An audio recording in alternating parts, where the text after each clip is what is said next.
Memulai sesuatu harus baik, mengakhiri juga harus baik. Masuk yang baik, akhir juga harus baik. Di depan orangnya baik, di belakang orangnya juga baik. Di depannya baik, tapi di belakangnya ngomongin. Itu sejelek-jelek orang. Kalau sudah mau berkurban, jangan berpikir kurbannya itu mau dibisniskan. Jadi pasrahkan semuanya sama Allah. 10 hari awal Dzulhijjah ini, hari-hari yang dipilih Allah menjadi hari-hari terbaik. Bahkan malam-malamnya menjadi terbaik. Selain Lailatul Qadar, kondisi yang terjadi pada Nabi Yunus yang disebut dengan 3 kegelapan. Orang yang merasa hari-hari ini berasa dalam kegelapan, tak nemu jalan, kosang, petengan ongku gitu. Sudah peteng gitu kan. Masih jauh lebih peteng Nabi Yunus. Yunus diselamatkan Allah itu kemudian dientas di tanggal 2 Dzulhijjah. Ketika Nabi Yunus selalu berpikir la ilaha illa anta subhanaka inni kuntu minadz dzalimin. Banyak itu. Jadi orang yang merasa hari-hari ini berada dalam kesempitan, peteng, celang aja tadi jalan, maka perbanyak ayat yang lain. Nabi Zakaria berdoa itu, Rabbi la tadarni fardan wa anta khairul warisin. Jadi ini untuk yang jomblo, jangan biarkan aku sendiri ya Allah. Nabi Ibrahim dan Nabi Ismail saja mempersembahkan sesuatu kepada Allah, seorang nabi, seorang rasul berdoa kepada Allah untuk diterima. Bagaimana dengan kita? Bukan siapa-siapa. Kenapa kemudian kita dengan sombongnya ketika sudah melakukan amal mutammal? Maka setiap amalan yang kita lakukan berdoa kepada Allah, Rabbana taqabbal minna innaka antas samiul alim. Diterimanya amal itu jauh lebih penting dari amal itu sendiri. Ada orang yang mau beramal melihat ada orang yang tidak sekolah, dia punya tabungan 5 juta, dipanggil, nak, tidak usah ngomong sama siapa-siapa, ini aku beri tabungan, kamu sekolah ya, selesaikan sekolahnya. Lalu berdoa, Rabbana taqabbal minna innaka antas samiul alim. Apapun amal yang dilakukan di hari-hari terbaik ini, di malam-malam terbaik, di 10 hari awal bulan Dzulhijjah sebagai penutup akhir tahun ini, di pandangan Allah jauh lebih baik bahkan dari jihad sekalipun. Kecuali jihad yang kemudian membawa orangnya dengan hartanya dan nyawanya sampai meninggal dunia, itu yang jauh lebih tinggi. Ini adalah fajar yang terbaik, ini adalah siang terbaik, ini adalah malam yang terbaik, ini adalah sore yang terbaik. Maka hari-hari itu harus punya nilai di hadapan Allah Subhanahu wa ta'ala. Akan diampuni dosa kita sebelumnya 1 tahun dan sesudahnya 1 tahun. Amalan utama yang dilakukan di bulan Dzulhijjah di awal ini adalah menjadi 700 kali lipat, bahkan lebih dari itu.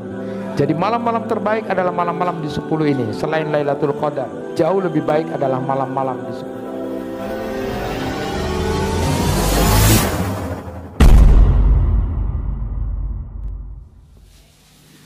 Bismillah, assalamualaikum warahmatullahi wabarakatuh.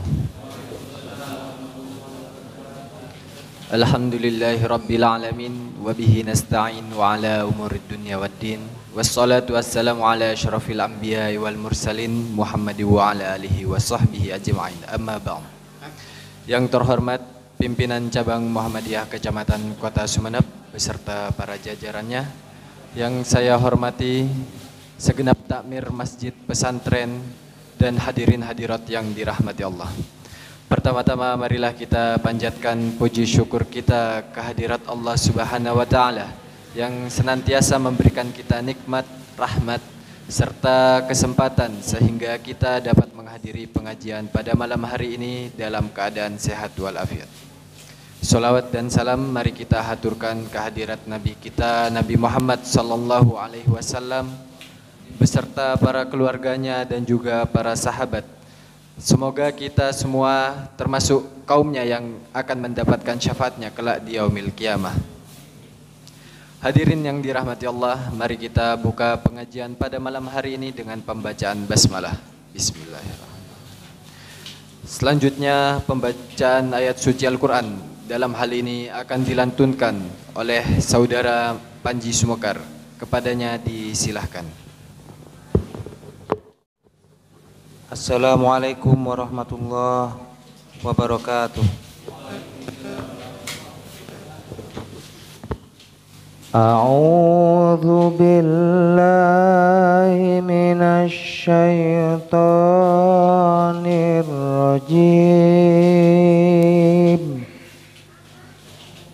Bismillahirrahmanirrahim. Bara'atum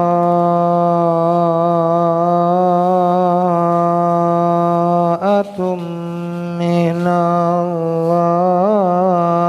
wa rasulih.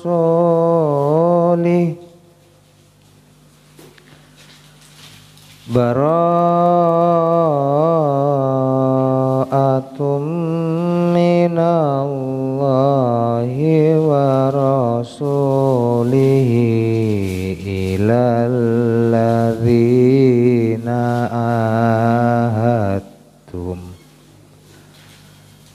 alladzina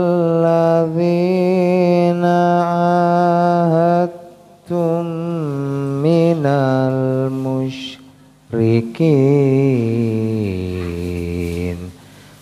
fasihu fil ardi arba'ata ashhur wa'lamu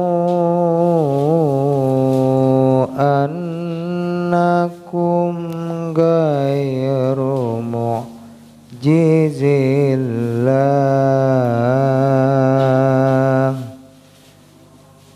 wa anna allaha mukhzil kafirin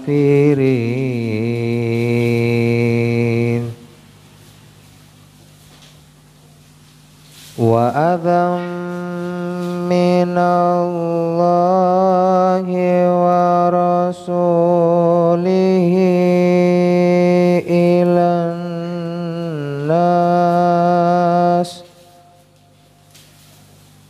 ilan nas yawmal hajjil akbari anna Allah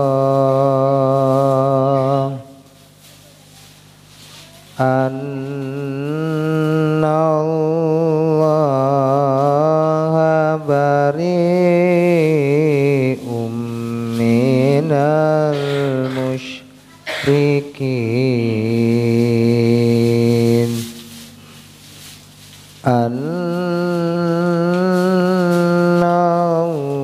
Allah bari'um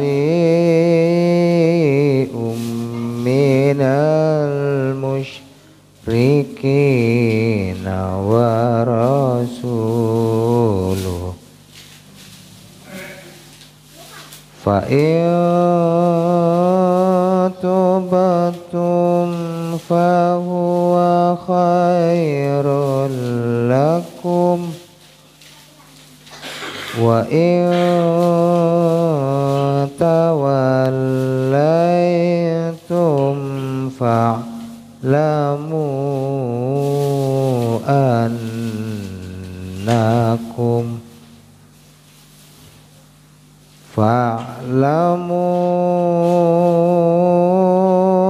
annakum ghairu mu'jizillah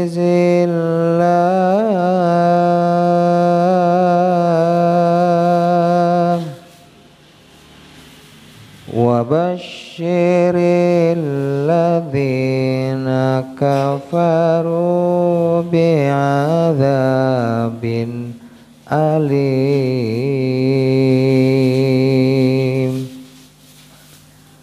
wa basyiril ladzina kafaru bi'adzabin alim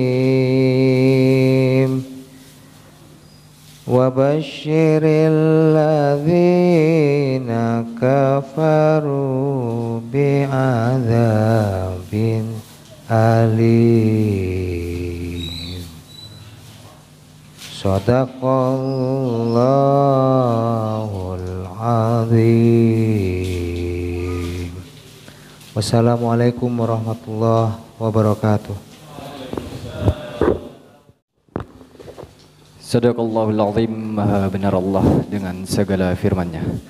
Sebelum memasuki pengajian, kami menginformasikan bahwa PCM Kota Sumeneb menyediakan kota infak yang nantinya akan dipergunakan untuk mengembangkan proker yang ada di PCM Kota Sumeneb.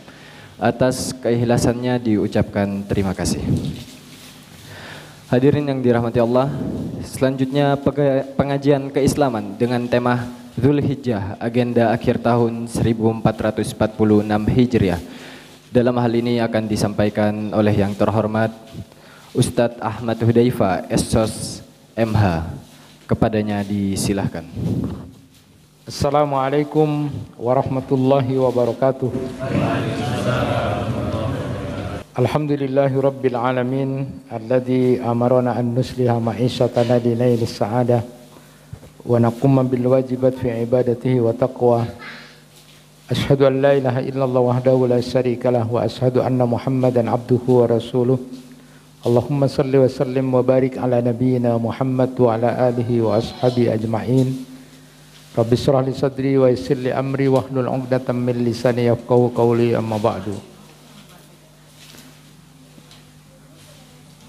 Jamaah pengajian yang dirahmati Allah, malam ini Kementerian Agama mengadakan sidang isbat untuk menentukan apakah mulai tadi sudah terlihat hilal atau tidak. Jadi untuk menentukan apakah besok tanggal 1 Zulhijjah atau disempurnakan. Jadi kebiasaan di akhir bulan tanggal 29 dan kita berada di bulan haram 29 Dzulqa'dah, maka lalu kemudian ingin melihat apakah hilal tampak atau tidak. Sedangkan perhitungan di daerah timur, di daerah selatan dan utara itu rata-rata 1 sampai 2 derajat. Jadi secara imkanur ru'yah tidak mungkin untuk bisa dilihat. Cuma yang mungkin untuk bisa melihat itu di daerah Aceh. Jadi nanti malam ini rata-rata terutama Jawa Timur itu tidak bisa melihat.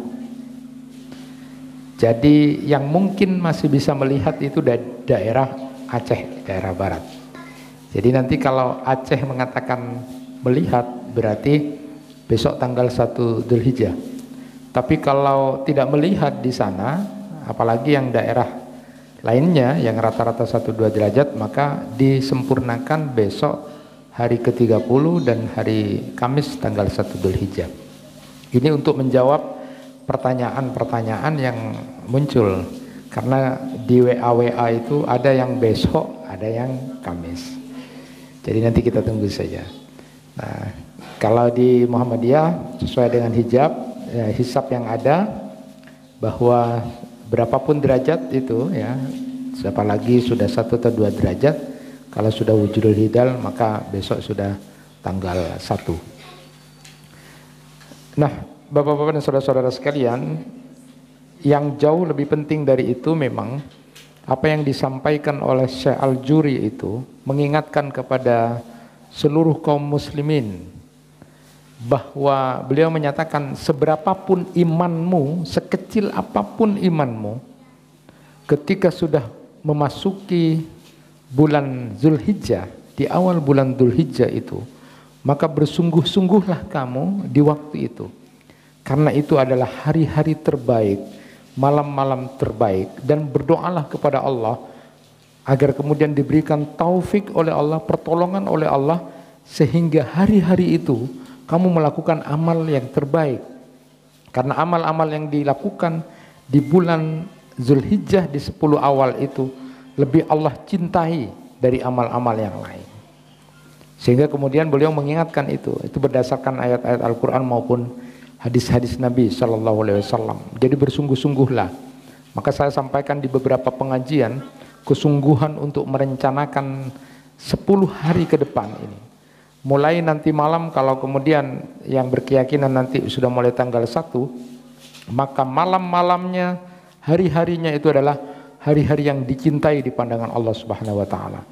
Sebagaimana Imam Qatadah itu menyampaikan ketika menafsiri ayat di dalam Al-Qur'an surat At-Taubah ayat 36. Inna iddatas syuhur indallahi isna asyara syahran itu. Di perhitungan Allah itu ada 12 bulan itu dalam setahun, dan di situ di ayat itu disebutkan minha arba'atun hurum, dan di situ disebutkan ada 4 bulan haram. Dan 4 bulan haram itu sudah kita maklumi bersama, yaitu bulan Muharram, Rajab, Dzulqa'dah dan Dzulhijjah. Hari-hari ini kita berada di bulan-bulan haram itu. Ya. Sekedar mengingatkan apa yang pernah saya sampaikan, Ibnu Hajar Al-Asqalani itu di kitab Fathul Barinya, ketika kemudian menjelaskan hikmah kenapa kemudian pilihan-pilihan bulan haram itu di bulan pertama, lalu bulan ke-7, lalu bulan ke-11 dan 12. Jadi bulan Muharram, lalu kemudian bulan Rajab, lalu Dzulqa'dah dan Dzulhijjah. Jadi kalau dalam 12 bulan itu ada di situ Muharram, Safar, Rabiul Awal, Rabiul Tsani, Jumadal Ula, Jumadis Tsaniyah itu. Lalu kemudian Rajab, Sya'ban, Ramadan, Syawal, Dzulqa'dah dan Dzulhijjah. Dari 12 bulan itu Allah memilih 4 bulan haram itu. Nah, kata Imam Qatadah, Allah itu kemudian punya hak prerogatif untuk memilih makhluknya sesuai dengan kehendak Allah. Siapa yang kemudian akan dijadikan malaikat, siapa yang akan dijadikan nabi dan rasul, Allah kemudian berkehendak untuk menjadikan Al-Quran itu sebagai zikir yang utama. Allah yang berkehendak untuk menghamparkan bumi ini menjadi masjid Allah. Allah yang kemudian berkehendak untuk memilih bulan Ramadan sebagai bulan terbaik. Allah yang memilih bahwa yang terbaik di antara itu adalah hari Jumat. Allah yang memilih kemudian habis asar di waktu Jumat. Allah yang memilih. Allah yang memilih Lailatul Qadar itu. Maka itu adalah terserah kehendak Allah. Tapi Allah kemudian memberikan kesempatan kepada hambanya, silakan waktu-waktu itu kemudian dicari itu. Maka disebutkan di dalam ayat Al-Quran itu dengan ayyamullah. Sampai Syekh Hasan Hanafi itu menulis kitab Ayyamullah, hari-harinya Allah. Hari-harinya Allah itu bukan untuk di hari rayakan, bukan, tapi untuk menjadi tadzkir, peringatan-peringatan. Misalnya terjadinya peristiwa ini, termasuk diantaranya nanti bulan Dzulhijjah. Bulan Dzulhijjah itu merupakan bulan ke-12, bulan terakhir dalam akhir tahun itu, sehingga kita harus baik-baik. Hikmahnya, kata Ibnu Hajar Al-Asqalani dalam kitab Fathul Bari itu, di 4 bulan itu dipilih oleh Allah, yaitu bulan Muharram, Rajab, Dzulqa'dah dan Dzulhijjah. Yang pertama adalah Muharram dan Dzulhijjah. Artinya apa? Memulai sesuatu harus baik, mengakhiri juga harus baik. Masuk yang baik, akhir juga harus baik. Di depan orangnya baik, di belakang orangnya juga baik. Ini ajaran agama, hikmahnya. Sehingga kemudian ada perilaku akhlak yang tidak baik. Salah satu diantaranya adalah Dzulwajhain itu. Di depannya baik, tapi di belakangnya ngomongin. Itu sejelek-jelek orang. Maka Islam menganjurkan, hikmahnya adalah sesuatu itu dimulai harus dengan yang baik dan akhirnya yang baik. Masuk yang baik, keluar juga yang baik. Itu maknanya kenapa dalam hidup ini bulan Muharram dan bulan Dzulhijjah permulaan, ya. Sehingga doa kita ini kan harus baik, ya. Doa yang kemudian tidak boleh kita tinggalkan adalah Allahumma inni as'aluka husnal khatimah. Jadi akhir yang baik itu. Jadi Islam sangat menekankan akhir, ending itu. Itulah kenapa kemudian menjadi penting di akhir kondisi kita itu harus baik. Jadi tahun ini 1446 Hijriah ini kita harus akhiri dengan baik. Tutup akhir tahun ini dengan baik. Itulah maknanya, menutup sesuatu dengan baik. Sehingga termasuk Ibnu Rajab Al-Hambali itu dalam kitab Lataiful Ma'rifnya ketika bahas tentang bulan Dzulhijjah itu banyak membahas tentang pertobatan. Sampai-sampai dikatakan orang yang bertobat 2 tahun sebelum mati dia akan menjadi orang yang endingnya bagus. 1 tahun sebelum mati dia jadi orang baik. Bahkan 1 bulan sebelum dia meninggal sudah jadi orang baik, Allah akan terima taubatnya. Bahkan 1 hari sebelum mati dia sudah menjadi orang baik, Allah akan ampuni dosanya. Itu karena kasih sayangnya Allah. Maka akhiri dengan baik. akhir tahun ini harus baik. Di mana itu? Di bulan Dzulqa'dah ini, Dzulhijjah ini, yang mulai nanti malam atau kemudian ada yang besok malam. Jadi akhiri dengan baik. Karena di bulan Dzulhijjah ini begitu banyak peristiwa-peristiwa penting yang kemudian kita harus ketahui. Termasuk juga efek hukum dari bulan Dzulhijjah itu. Bagi orang yang berkurban, yang berniat untuk berkurban, maka mulai malam ini kemudian tidak boleh memotong rambut dan kukunya. Itu keputusan dari Majelis Tarjih. Walaupun ada anggota Majelis Tarjih Muhammadiyah itu Profesor Zaunuddin menyatakan bahwa sebenarnya arahnya kepada binatangnya, bukan kepada orangnya, karena tidak ada korelasi sama sekali. Setelah dilihat dari berbagai macam hadis-hadis Nabi Shallallahu Alaihi Wasallam. Nah, jadi kata beliau itu ini bagian dari kalau Majelis Tarjih itu sudah menetapkan termasuk orangnya, karena tidak pernah kemudian kapan binatang itu berpikir mau potong kuku dan rambutnya, mereka tidak tahu gitu kan. Jadi itu larinya ke orangnya yang jadi mau berkurban itu ya. Walaupun itu tidak wajib karena hukumnya adalah anjuran. Kenapa menjadi makruh tidak wajib? Karena tidak ada sanksi di situ. Jadi di dalam hadis itu disebutkan riwayatnya Ummu Salamah. Jadi kalau orang sudah melihat hilal Dzulhijjah itu, lalu ada yang berniat untuk melaksanakan kurban, maka jangan kamu ambil wala ya'khudanna syi'rihi wala atfarihi. Tidak boleh mengambil rambut dan kukunya. Tapi hu itu, dhamirnya itu kembali ke yang kurban, sahibul kurban atau kepada binatangnya, itu menjadi perbedaan.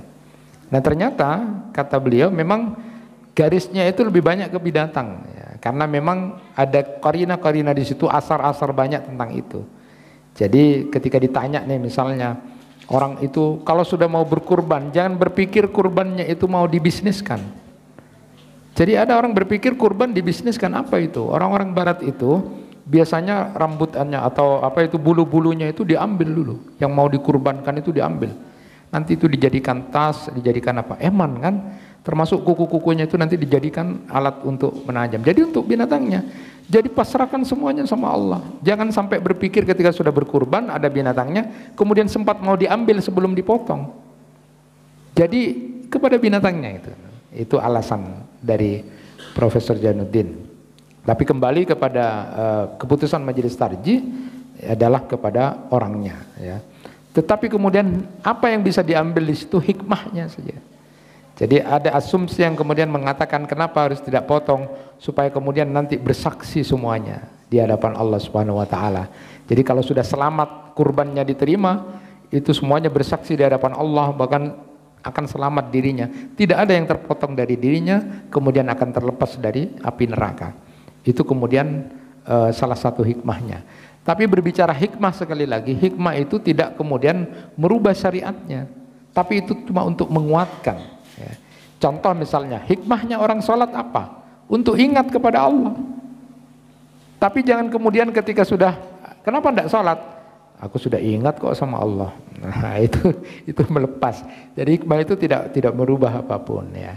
Sehingga kemudian kenapa berpikir tentang Dzulhijjah ini menjadi pemikiran penting adalah karena ada efek dari hukum yang kemudian bagi orang yang kurban. Tapi kembali kepada persoalan tadi itu, bahwa ternyata ketika Syekh Al-Juri itu menyatakan bersungguh-sungguhlah kamu merencanakan jauh, sungguh-sungguhnya seperti orang Ramadan. Kalau di Ramadan itu ada tarhib Ramadan, persiapan Ramadan, apa yang harus dilakukan 30 hari itu, 10 hari pertama, 10 hari kedua, 10 hari terakhir, kamu rencanakan, kamu buat planning yang kuat. Maka 10 hari awal Dzulhijjah ini, di 10 hari ini, inilah ada hari-hari yang dipilih Allah menjadi hari-hari terbaik, bahkan malam-malamnya menjadi terbaik selain Lailatul Qadar.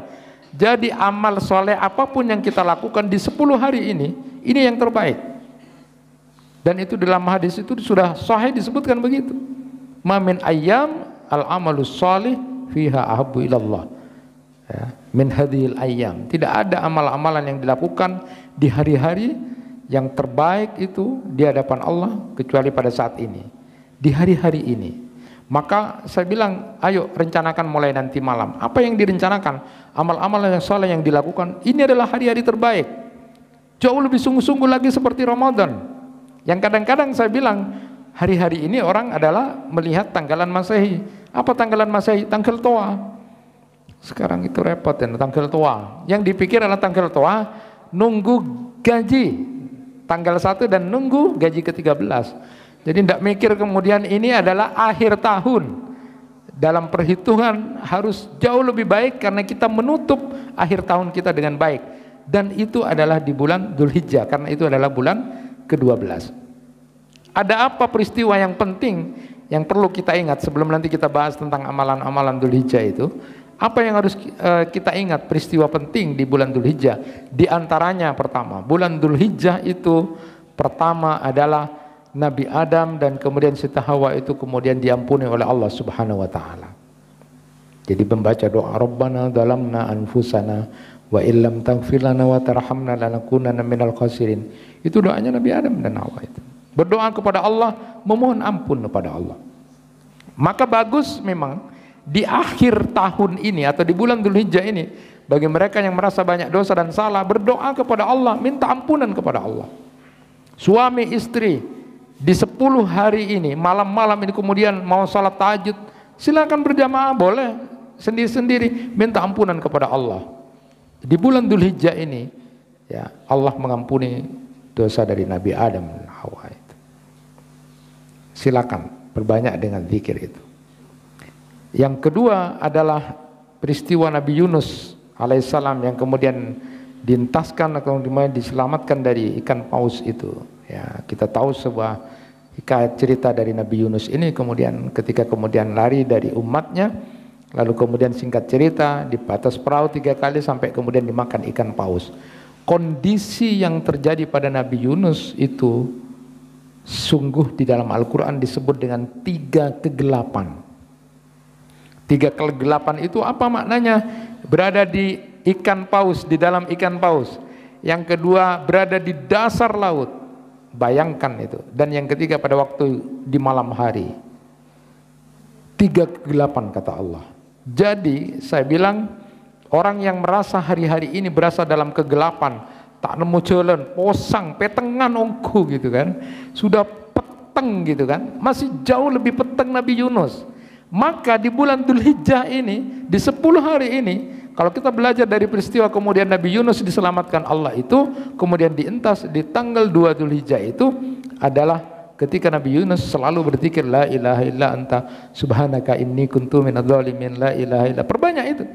Jadi orang yang merasa hari-hari ini berada dalam kesempitan, peteng, celang aja tadi jalan, maka perbanyaklah la ilaha. Tidak ada sejauh bagaimana Nabi Yunus itu. Nah, itu dilakukan kesempatan ini bulan Dzulhijjah. Mulai nanti malam sampai Idul Adha nanti. Baca la ilaha illa anta subhanaka. Pas selaju celang, pas selaju ntar minum kafe itu celang kok petek. Apalagi bunuh diri gitu, gak cebur, tidak usah. Jadi ini kesempatan luar biasa. Nah, itu peristiwa yang kemudian terjadi ya. Dikiran-dikiran seperti itu perlu untuk banyak dibaca dan dilakukan di bulan-bulan Dzulhijjah ini. Peristiwa yang ketiga itu adalah Nabi Zakaria kemudian memiliki anak. Ya, jadi penantian yang sungguh sangat luar biasa. Dari riwayat menyatakan 90 tahun, ada yang menyatakan 100 tahun berdoa kepada Allah Subhanahu wa taala. Jadi yang merasa kemudian masih belum punya keturunan atau kemudian dipakai doa ini orang yang masih jomblo, masih sendiri, atau bapak yang kemudian sudah duda mau cari lagi, silakan di bulan Dzulhijjah ini berdoa gitu kan. Jadi Nabi Zakaria itu kan berdoa gitu. Jadi Nabi Zakaria itu kan berdoa itu. Jadi sampai di dalam riwayat itu berdoa kemudian punya anak itu sampai luar biasa itu. Sampai lalu kemudian doanya itu, ya Allah berikan aku keturunan yang baik. Rabbana hab lana min ladunka dzurriatan thayyibah. Innaka antas sami'ud du'a. Itu doanya yang tidak punya anak. Yang kemudian di ayat yang lain Nabi Zakaria berdoa itu Rabbi la tadarni fardan wa anta khairul warisin. Jadi ini untuk yang jomblo, jangan biarkan aku sendiri ya Allah. Jadi perbanyak sebenarnya doa-doa di 10 hari ini. Kalau peristiwa kemudian Nabi Zakaria kemudian dikarunia anak setelah 90 tahun, ada di 100 tahun, pada Allah Subhanahu wa taala berdoa, dikarunia sekarang. Jadi yang punya masalah sekarang minta kepada Allah. Di mulai malam ini sampai kemudian Idul Adha nanti. Itu luar biasa. Ini peristiwa-peristiwa yang kemudian terjadi di bulan Dzulhijjah. Yang keempat, ada peristiwa lagi. Misalnya adalah peristiwa di mana Nabi Ibrahim alaihissalam dan Ismail alaihissalam sudah mempersembahkan Ka'bah kepada Allah. Jadi ketika mereka diperintahkan Allah untuk kemudian membangun Ka'bah yang sudah punya dasar itu, lalu Nabi Ibrahim dan Ismail suruh membangun kembali itu sampai kemudian selesai. Lalu kemudian selesai dipersembahkan kepada Allah. Rabbana taqabbal minna innaka antas samiul alim. Itu berdoa kepada Allah. Nabi Ibrahim dan Nabi Ismail saja mempersembahkan sesuatu kepada Allah, seorang nabi, seorang rasul berdoa kepada Allah untuk diterima. Bagaimana dengan kita yang bukan siapa-siapa? Maka setiap amalan yang kita lakukan berdoa kepada Allah. Rabbana taqabbal minna innaka antas samiul alim. Berdoa kepada Allah. Terima ya Allah, terima. Itu Nabi Ibrahim dan Ismail, dan itu sudah diperintah Allah, dan itu Ka'bah sekarang yang menjadi kiblat kaum muslimin. Bagaimana dengan kita? Bukan siapa-siapa. Kenapa kemudian kita dengan sombongnya ketika sudah melakukan amal mutamolaju? Ya berdoa kepada Allah. Rabbana taqabbal minna. Diterimanya amal itu adalah jauh lebih penting dari amal itu sendiri. Diterimanya amal itu jauh lebih penting dari amal itu sendiri. Sampai kemudian ada yang menyebutkan Quran surat Al-Maidah ayat 28, innama yataqabbalullahu minal muttaqin. Sesungguhnya Allah hanya menerima amalnya orang bertakwa. Jadi kalau sudah diterima oleh Allah berarti dekat dengan ketakwaan. Sampai ada yang mengatakan kalau tahu ada amalku yang sudah diterima berarti dalam kondisi takwa itu, maka lalu kemudian aku lebih baik memilih mati. Nah, jadi setiap amal yang kita lakukan berdoa. Maka bulan Dzulhijjah ini di 10 hari ini yang kita lakukan diantaranya adalah persembahkan sesuatu yang baik kepada Allah sesuai dengan kemampuan kita. Saya tadi di beberapa pengajian menyatakan ibu atau bapak pada 10 hari ini mempersembahkan sesuatu kepada Allah, silakan. Ada orang yang mau beramal, melihat ada orang yang tidak sekolah, dia punya tabungan 5 juta, dipanggil, nak tidak usah ngomong sama siapa-siapa, ini aku beri tabungan, kamu sekolah ya, selesaikan sekolahnya. Lalu berdoa, Rabbana taqabbal minna innaka antas samiul alim. Itu lalu persembahkan kepada Allah sesuatu amal sesuai dengan kemampuan kita. Ada yang kemudian cuma mampunya 150, ketemu anak yang sekolah, sepatunya sudah jebol, panggil, kamu kesini ya, nanti kesini. Aku belikan sepatu khusus kamu. Dibelikan, lalu kemudian Rabbana taqabbal minna innaka antas samiul alim. Persembahkan kepada Allah. Di 10 hari ini adalah hari-hari terbaik dan malam-malam terbaik di hadapan Allah Subhanahu wa taala. Bagaimana Nabi Ibrahim alaihissalam, Nabi Ismail alaihissalam kemudian mempersembahkan bangunan itu kepada Allah Subhanahu wa taala. Persembahkan sesuai dengan kemampuannya. Lalu kemudian peristiwa yang kelima yang kita tahu semua adalah kurban. Peristiwa kurban ini adalah peristiwa yang luar biasa untuk kita. Ya, sehingga kemudian amalan yang utama itu adalah berkurban. Ya. Kemarin sudah disampaikan, ya, walaupun itu menjadi dialog, kalau Ibnu Hajar Al-Haytami itu menyebutkan urut-urutannya itu, urut-urutannya yang utama itu adalah 1 ekor onta untuk 1 orang, 1 ekor sapi untuk 1 orang, 1 ekor kambing domba atau gibas, 1 ekor kambing kacang, kemudian 7 orang yang kemudian berkumpul untuk beli onta, dan yang keenam 7 orang untuk membeli sapi. Jadi masih jauh lebih yang 1 kambing itu. Itu kalau urutan-urutan ya. Karena memang penggantinya itu adalah yang terbaik adalah kambing. Ya. Kalau ada binatang yang lebih baik diganti apa kecuali kambing. Ada yang berpendapat begitu. Itu Ibnu Hajar Al-Haytami. Dan kalau 1 orang itu bisa diniatkan untuk orang tuanya juga yang meninggal dan juga untuk keluarganya. Dan satu hal yang ingin saya sampaikan, sebagaimana kemudian di fiqhus sunnahnya Sayyid Sabiq itu disebutkan, dan ini saya sampaikan juga di beberapa pengajian ibu-ibu, salah satu di antara yang penting itu adalah sebagaimana Nabi SAW ketika menyembelih hewan kurbannya Fatimah, maka sejauh bisa untuk menyaksikan persembahan ketika disembelih itu, saksikan itu. Sapi kurbannya, kambing kurbannya, saksikan di situ. Lalu kemudian Rasulullah memerintahkan, ya Fatimah kesini, lihat ini hewan kurbanmu.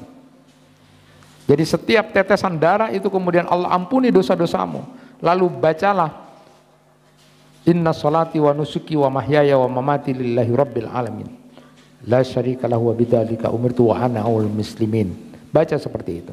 Saya bilang, kalau ada yang berniat bergabung 7 atau berapa, tidak bisa menyembelih sendiri, sudah dibebaskan pada panitia atau orang yang bisa menyembelih, maka saksikan itu. Dan saat menyaksikan itu, berdoa kepada Allah dengan, sesungguhnya salatku, kurbanku, ibadahku, hidup dan matiku untuk Engkau ya Allah.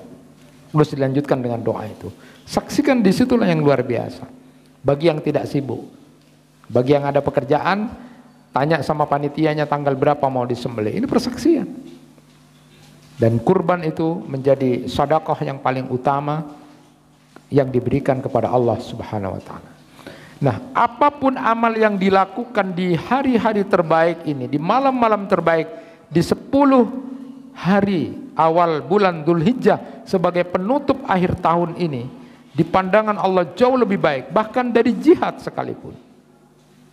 Ketika sahabat bertanya, termasuk jihad, walal jihad, kata Rasulullah, kecuali jihad yang kemudian membawa orangnya dengan hartanya dan nyawanya sampai meninggal dunia, itu yang jauh lebih tinggi.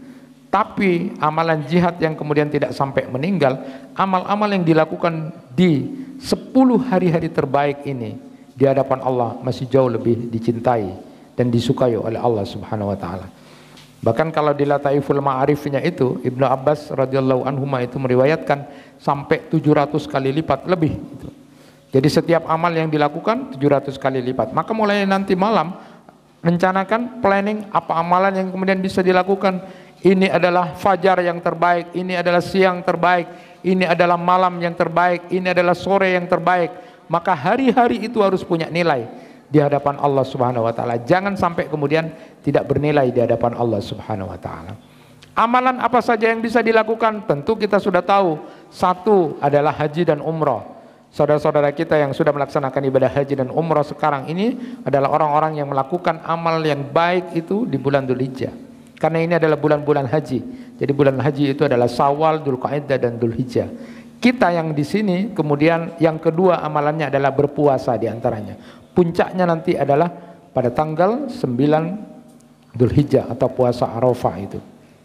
Itu adalah puasa yang kemudian akan diampuni dosa kita sebelumnya 1 tahun dan sesudahnya 1 tahun. Berbeda dengan Asyura 10 Muharram, itu cuma akan diampuni 1 tahun. Ibnu Qayyim Al-Jauzi menjelaskan kenapa puasa Arafah itu kemudian pahalanya bisa diampuni dosanya setahun sebelumnya dan 1 tahun sesudahnya. Sedangkan puasa Muharram 10 Muharram atau Asyura itu cuma 1 tahun saja. Maka kata beliau disebutkan pertama, karena puasa Arafah itu berada di antara 2 bulan haram. Jadi tanggal 9 Dzulhijjah, Dzulhijjah itu adalah bulan haram. Sebelumnya adalah Dzulqa'dah, bulan haram. Nanti sesudahnya juga bulan haram, Muharram. Karena berada di 2 bulan haram ini, maka 2 tahun kata beliau.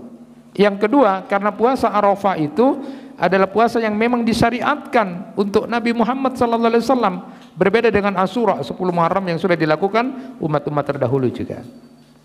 Sehingga itulah kenapa kemudian menjadi 2 tahun sebelum dan sesudahnya.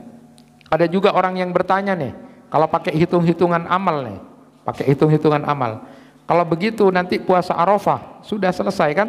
1 tahun sebelumnya diampuni, 1 tahun sesudahnya. Lah kenapa harus puasa lagi yang diampuni sebelumnya lagi gitu kan? Maka kemudian Ibnu Qayyim itu menjawab, tidak usah hitung-hitungan tentang itu sesungguhnya. Tetapi kalau yang terjadi itu sudah sempurna di puasa Arafahnya, maka 1 tahun sebelumnya itu juga akan meninggikan derajat. Bisa menyempurnakan yang kemudian tidak sempurna di puasa Arafah, lalu kemudian kalau sudah sempurna puasanya bagus, maka itu akan menjadi tambahan tinggi derajatnya. Sama dengan sholat sunnah. Jadi sholat sunnah itu kan fungsinya pertama, kalau sholat wajibnya udah bagus, ditambah dengan sholat sunnah, maka lalu kemudian sholat sunnah ini menjadi penyempurna dan kemudian kalau ada kekurangan di salat wajibnya. Karena dalam hadis itu disebutkan salat wajib itu diterima oleh Allah bisa separuhnya, seperdelapannya, seperenam, sepersepuluh. Jadi untuk menyempurnakan itu disempurnakan dengan salat sunnah. Tapi kalau salat wajibnya udah bagus, apalagi nggak perlu kan salat sunnah? Bukan begitu. Tapi salat sunnat itu untuk meninggikan dan memperbanyak pahala di hadapan Allah. Jadi itu menjadi semacam amunisi untuk mengangkat derajatnya, karena bisa nanti dosa-dosa, bahkan dosa besar pun bisa terkikis kalau kemudian dia melaksanakan puasa Muharramnya atau Asyuranya kalau sudah Arafahnya bagus. Nah, amalan puasa ini penting dilakukan karena memang di riwayatnya Aisyah itu bahkan itu sampai mulai dari tanggal 1 itu di Lataiful Ma'arif ya. Kalau Majelis Tarjih Muhammadiyah tidak ya, cukup dengan 9 Dzulhijjah itu atau puasa Arafah ya. Kalau di kitab lainnya itu ada yang kemudian mulai dari awal, tapi menurut riwayat Hafsah itu Rasulullah malah tidak, sehingga kemudian ada penggabungan dari itu. Kalau begitu mulai saja dari awal, terus selang-seling gitu, puasa tidak, yang penting di bulan Dzulhijjah itu puasa. Ada yang lebih selamat lagi, cari Senin Kamisnya aja gitu kan. Jadi silakan, yang penting amalan utama yang dilakukan di bulan Dzulhijjah di awal ini adalah menjadi 700 kali lipat, bahkan lebih dari itu. Atas kehendak Allah dilipat gandakan pahalanya. Jadi jangan disia-siakan, karena ini adalah subuh terbaik, fajar terbaik, duha terbaik, siang terbaik, sore terbaik, malam terbaik adalah mulai dari malam ini sampai di Idul Adha nanti. Amalan yang lain lagi adalah takbir dan zikir. Jadi ada ulama yang menyebutkan boleh nanti malam sudah mulai bertakbir pelan-pelan, tapi tak usah buat fitnah ya. Pas dia lah Allahu Akbar arwah killer. Jadi kita bertakbir boleh ya. Mau ke pasar silakan. Jadi naik motor itu bersama istri besok mau ke pasar. Bismillah tawakkaltu 'alallah Allahu Akbar ya, jangan fitnah. Tapi tidak usah buat fitnah ya. Buat fitnah pakai corong Allah. Ya sudah, silakan banyak takbir.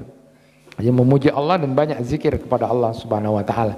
Zikiran-zikiran itu tadi sudah disebutkan bisa seperti apa yang dialami. Kemudian misalnya silakan, tergantung suasananya. Jadi kalau merasa banyak dosa beristighfarlah. Ini akhir tahun, tutup dengan banyak istighfar. Rabbana dzalamna anfusana wa illam taghfir lana tarhamna lakunanna minal khasirin. Mau di bulan ini awal-awal ini punya banyak masalah sampai peteng, celeng tapi tadi jalan la ilaha illallah subhanaka inni kuntu minadz zalimin. Silakan. Yang kemudian punya masalah dengan belum punya anak, belum punya keturunan, belum punya jodoh, silakan baca-baca doa seperti Nabi Zakaria. Silakan yang kemudian mempersembahkan sesuatu amal terbaik di bulan awal di Dzulhijjah ini ke hadapan Allah Subhanahu wa taala, lalu kemudian berdoa Rabbana taqabbal minna, dan puncaknya nanti adalah dengan berkurban itu. Ini adalah amal-amal yang bisa kita lakukan. Lalu kemudian juga yang bisa kita lakukan adalah amal-amal yang bisa kita lakukan di bulan Dzulhijjah ini adalah tentu membaca Al-Quran. Itu adalah bagian dari hal yang utama. Kalau Ibnu Umar itu lebih suka puasa. Tapi kalau Ibnu Mas'ud itu lebih suka baca Al-Quran. Dia tidak kuat puasa, jadi dia suka baca Al-Quran, Ibnu Mas'ud. Jadi kalau aku puasa lemah katanya, jadi aku memperbanyak baca Al-Quran. Jadi tergantung kepada kemampuannya, karena kondisi bapak-bapak ini beda-beda. Ada yang tidak makan kuat itu, sampai malam pun cuma buka sakone kuat. Tapi beda sepokol beluk lah lapar itu kan, tak kelar sudah kan. Bentak kami keluarga ya, belikan bu ya, ya udah tidak usah paksa puasa gitu. Deki kaleger ki, pas kaleger ke rumah sakit, jadi harusnya dia banyak beramal. Jadi tergantung kemampuannya. Dan inilah indahnya Islam, itu disesuaikan dengan kemampuannya. Tapi memandang bahwa 10 hari ini adalah di pandangan Allah adalah hari-hari terbaik, malam-malam terbaik, dan bahkan ini adalah penutup akhir tahun kita, maka perbanyaklah istighfar kepada Allah.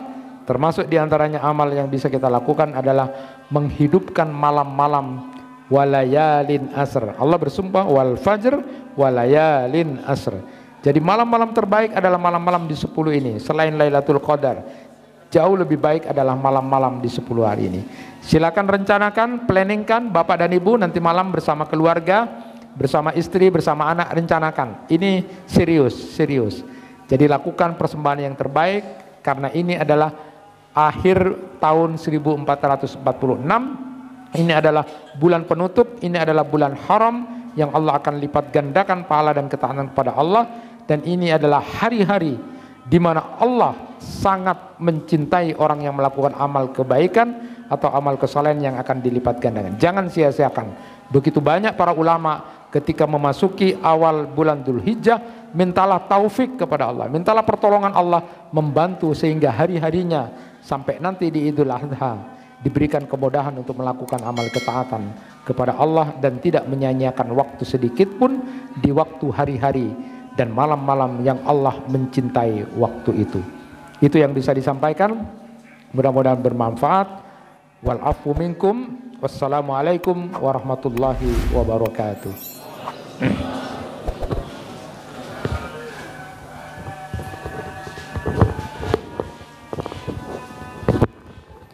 Terima kasih disampaikan atas ilmu yang telah diberikan. Semoga apa yang telah disampaikan dapat kita terapkan ke dalam kehidupan kita sehari-hari. Hadirin yang dirahmati Allah, mari kita tutup pengajian pada malam hari ini dengan pembacaan hamdalah. Alhamdulillahirabbil alamin. Saya Taura Sumekar selaku pembawa acara mengucapkan terima kasih atas segala perhatian. Mohon maaf atas segala kekurangan. Assalamualaikum warahmatullahi wabarakatuh.